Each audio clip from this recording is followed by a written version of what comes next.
Want to turn your passion for drawing into a full-time career? Discover our courses at Brushcamp where you become a master in the realm of digital painting.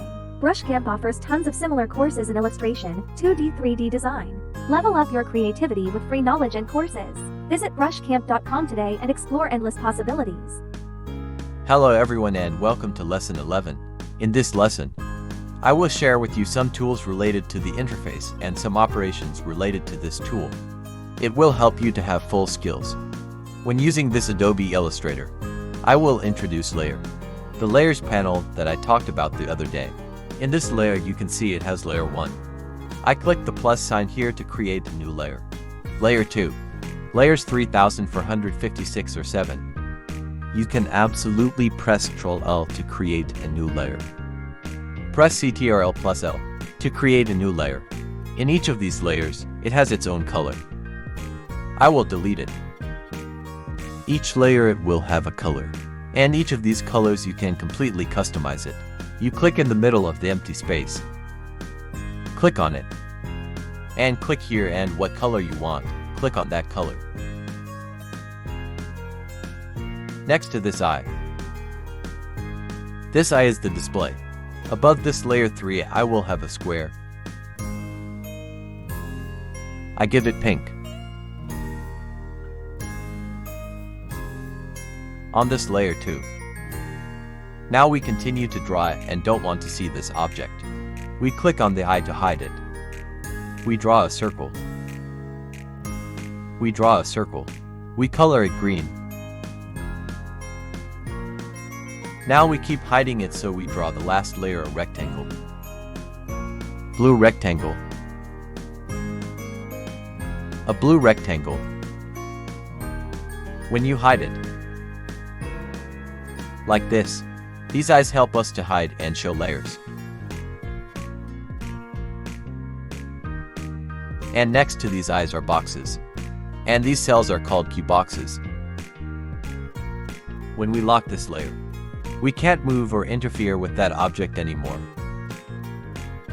We also can't draw or do anything on top of that layer. It doesn't allow you to do anything on that layer. Here too. Now you can't do anything. It shows an arrow prohibiting operation. Won't do anything. Many times when you are doing and accidentally press the lock and can't use it, remember to check again in the layers panel. If you can't manipulate the tool above, be sure to check it out here. Now you can see that there is only one object on each of our layers. For example, above this layer we have more than one object. Press Ctrl+D to multiply. We keep multiplying. We will hide 2 layers below. I have 5 objects above this layer 3. I'm giving an example that these 5 objects are simple. These 5 objects are just squares. In the drawing process, you have 1,000 objects on the same layer. When you want to select all of it, you press Ctrl+A to select all objects on this layer. And on other layers too. You press Ctrl+A. Or you can use your mouse to scan it. But to make it more convenient, you click here. When you click on the dot here,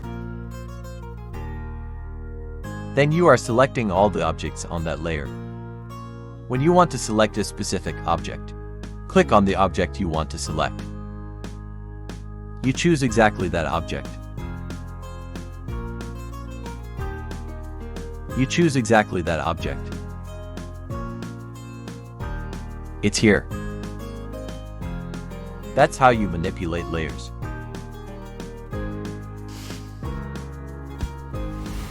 There are a lot of people they work with creating many layers, such as character design, motion animation, or you simply want to separate the layer for easy management. You don't want to work on the same layer. You want to separate layers for easy management. But when you want to create a new project, you go to New and create a new workspace. You want to bring all of this over here. But it still retains the fact that you have already divided the layer. Then you just do the same. You press Ctrl+C to copy the object. You press Ctrl+Shift+V to paste it back at the old position. Where is it on the previous layer? It's in the middle of this artboard. It's still the same here. But you can see it has been lumped into one layer. It's already merged and it's not like. When we split the layer at first, it's make us very annoying. Now how do you put these over here while it still keeps the layers? You have to paste remembers layers. Click on it. You copy this layer and press Ctrl+Shift+V. It will divide according to the layers that you have divided. Many people who don't know, they don't turn it on.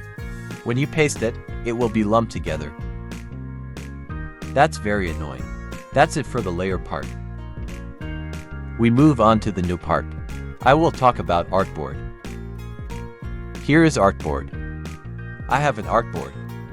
In addition, you go to New to create artboard. For example, 5.6 pieces. Besides, you can create 5 artboards here. What if you missed it like you already created the file and designed a lot of things above? Now how do you want to increase the number of artboards? You can click New Artboard to create more.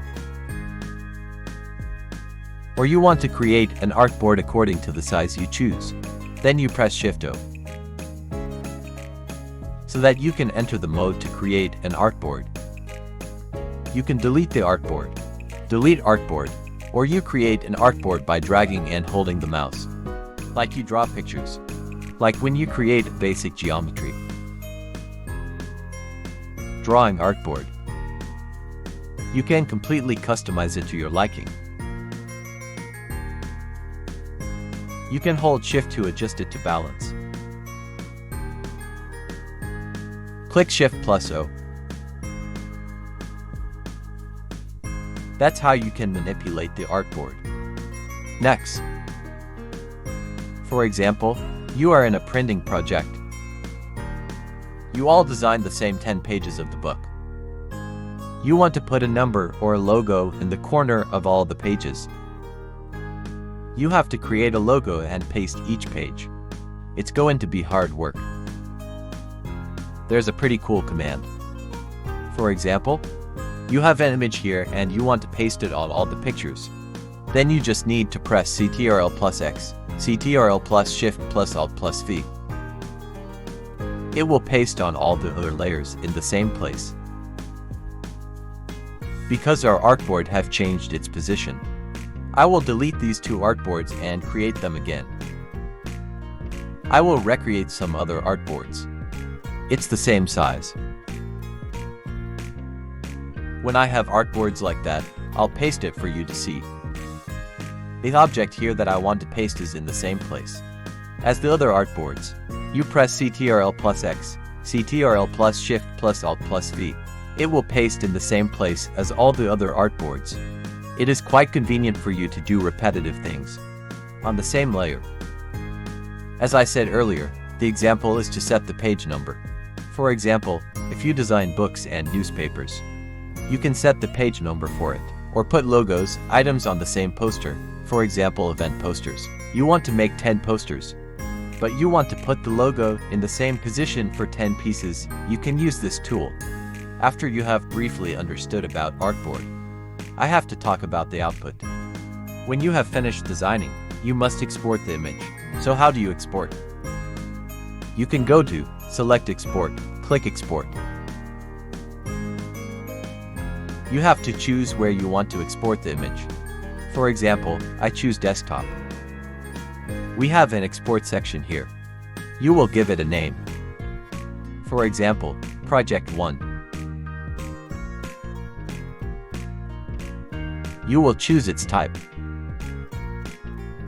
You can export different tales, from the JPG extension to the image, to the PNG file, or export these files and put them in.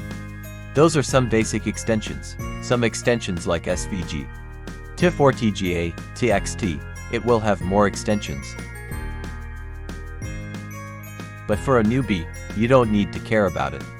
After you've used many different tools, you should be interested in this tool. For now, you should only pay attention to PNG and JPG. And if you know more Photoshop, you could export it through Photoshop to further adjust your file. You just need to care about PNG and JPG. Remember to click on Use Artboards. When you click Use Artboards, it means you only output objects that are on your artboard. Objects that are not on the artboards will not be output. Click OK. Click Export, then it will let you choose the quality. Like I said at the beginning, if you don't have anything on this artboard below it, it will default to transparent. You choose background color. If you set it to transparent, it will default to transparent.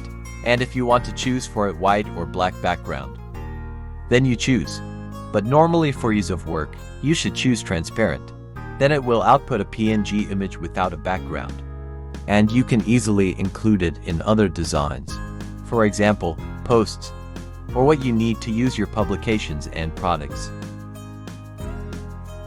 In terms of quality, as I said, I will output 3 times higher quality than your generated file. Like I created a file with quality of 100 megabytes. When you export in high mode, it increases the quality 3 times. As for this medium, it will output 150. It will output 1.5 times the quality of the original file. And this one will output standard with the file you created.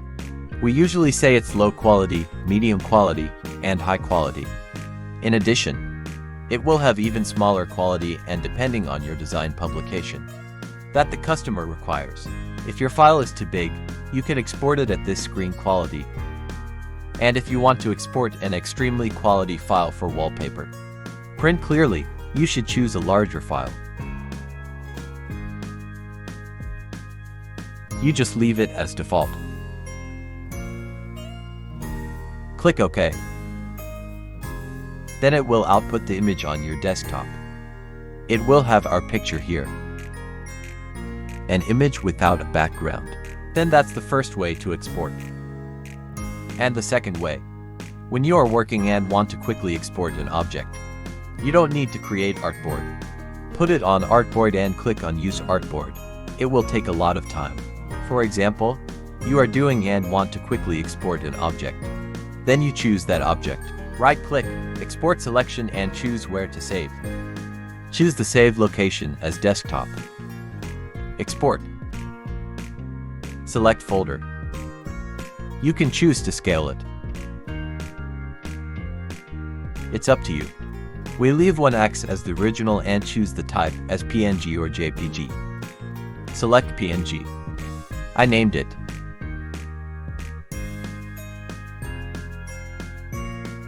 This I have already exported project 1. So now I will export project 2. Click Export Asset. Then it will go to the folder 1x and in it, it will have your project 2. Here are 2 ways to export images that I would like to introduce to you in your use of Adobe Illustrator. Those are some of the tools left when you work with Adobe Illustrator tools. From adjusting artboards and layers to exporting images. In the next lesson, I will guide you to do an exercise called the end of the course, so that you can synthesize the knowledge that I have taught. Thank you and goodbye everyone. Please like and subscribe to our channel.